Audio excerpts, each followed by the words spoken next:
Çmimet e produkteve që konsumohen në përditshmëri si fruta dhe perime kanë pësuar rritjen e ditëve të fundit. Qytetarët e Shkodran tregojnë se me shumë vështirësia dalin të marrin produktet që u nevojiten, teksa i marrin nga pak dhe me kursim.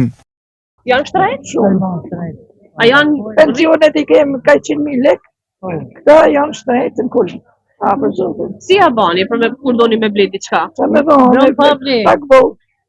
Ti që blejmë që në nevojitet. Riko pra ka mojë, këna mojë. Ju, se i leni pa ble, apo i bleni me kursim? Po vëllon me pa ble dhe pa unë për vetën i lën pa ble.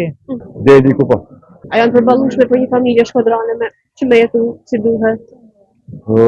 Gart, për shumë, do që në ullë, do që në në që.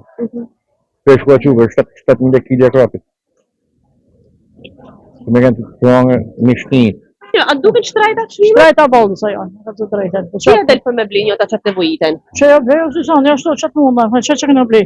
I kile molla, i di që të vajtë për me në gjallë, nuk të thënë të të qa. Sionista, të marum, që 500 lek më dhje me shku i ble. A ja rritë për me ble të foktin ata që të nevojitin? Elle pa. Nga ana tjetër, tregtarët jashtëkamrave shprehen se fuqia blerëse ka rëndësishëm, ato presin ditët e fundjavës ku vizitatorë nga Mali Zi vinë dhe blejnë në Shkodër, duke i kthyer të fundit në blerës potencial në merkatin e Rusit në kryeqendrën e Veriut.